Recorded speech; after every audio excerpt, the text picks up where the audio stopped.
Hello, I'm Harold Munro, editor-in-chief at the Vancouver Sun, joined by our legislative reporter, Alec Lazenby.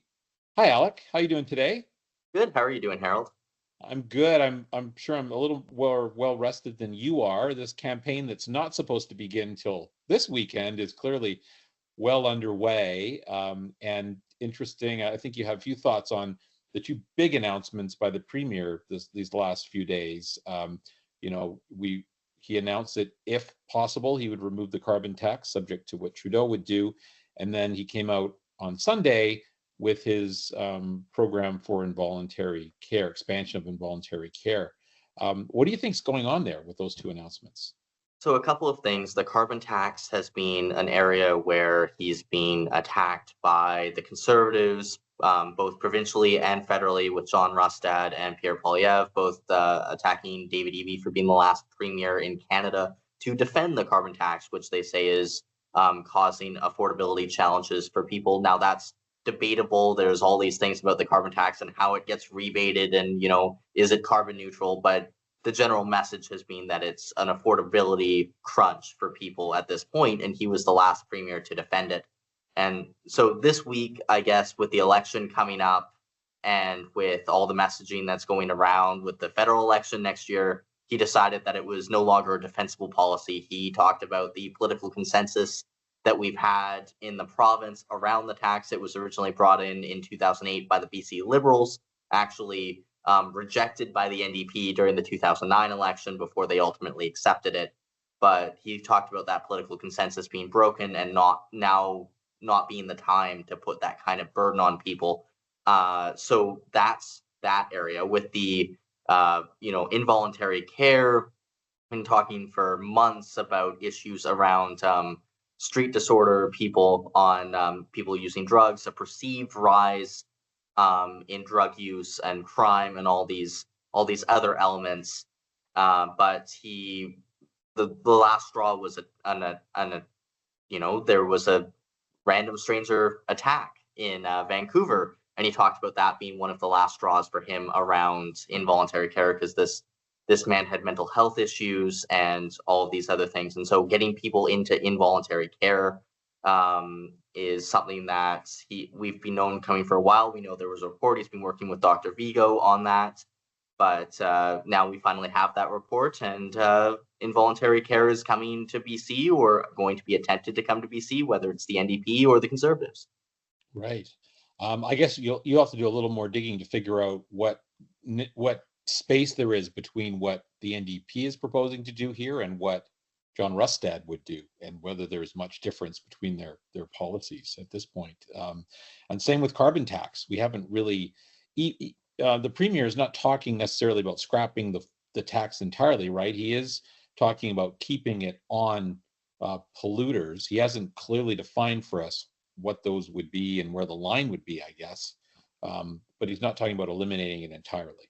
No, he's not talking about eliminating it entirely. He's talked about specifically the consumer carbon tax. So what people pay at the pumps, what people pay on home heating bills. Right. Private companies will still have to pay that tax. And, there's been complaints and concerns from people like Green Leader Sonia Firstino about the government subsidies for the LNG industry. And, well, you talk about still making big polluters pay their fair share when you have these massive subsidies for the LNG sector. So I imagine that's going to be an area where the Greens can really insert themselves going into this election, is Right. talking about the NDP plan, talking about the Conservative plan, and talking about the path that they feel is needed to address climate change. So that's an area where maybe an opening has been created for the Greens to maybe come into this campaign a little bit. But the details still need to be flushed out. Obviously, he talked about that this change, getting rid of the consumer carbon tax, wouldn't happen unless the federal government in Ottawa got rid of their backstop, which mandates all provinces to have a baseline carbon tax. Now, Pierre Poilievre of the Conservatives has said he would scrap that. There is a federal election next year, but that would be the earliest that we might see those sorts of changes, unless Prime Minister Justin Trudeau in Ottawa has a change of heart on one of his primary policies over the last number of years.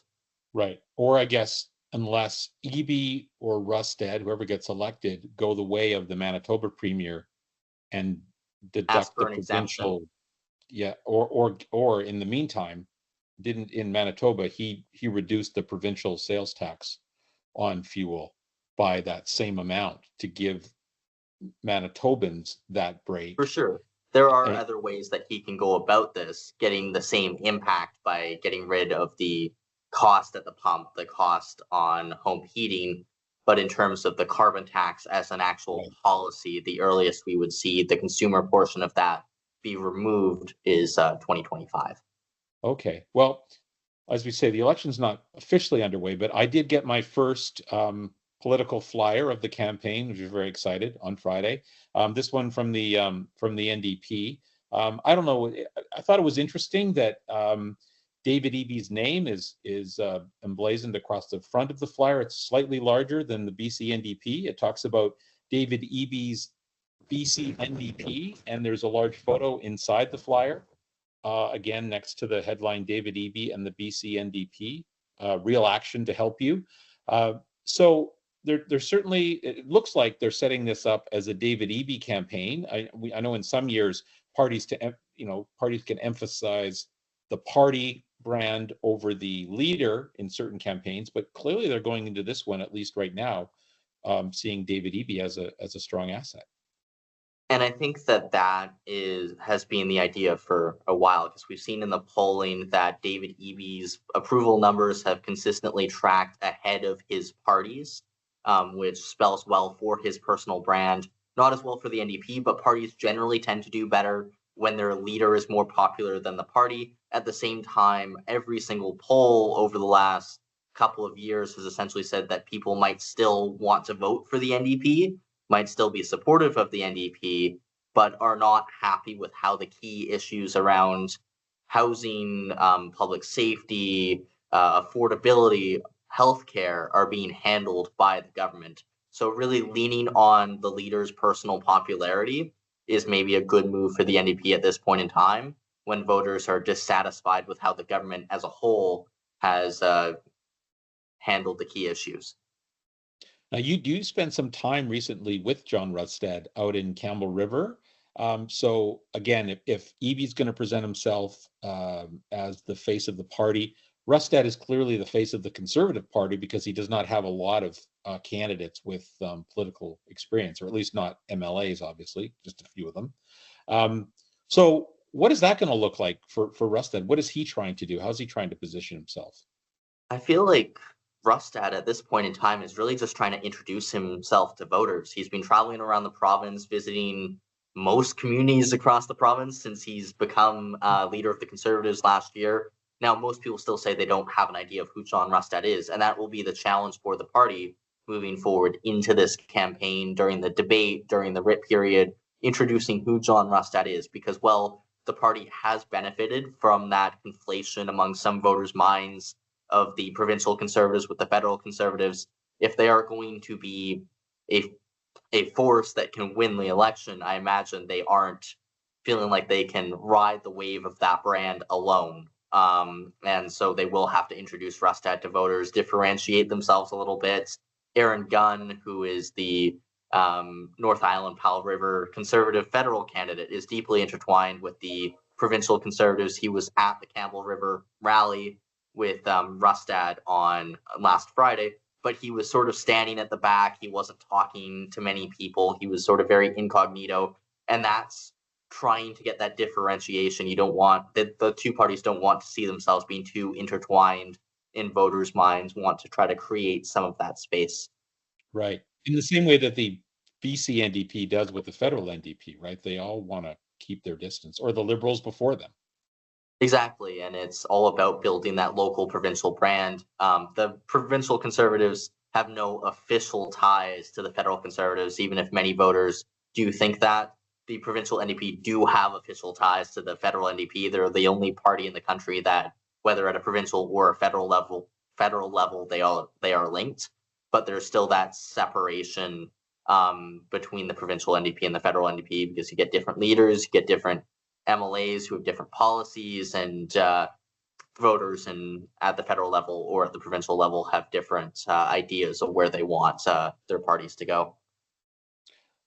Parties, inevitably in these campaigns, you've seen it a million times before, they not only set out to define themselves, they try to define the opposition. And Eby is doing that with attack ads. Rustad's doing that with attack ads against David Eby.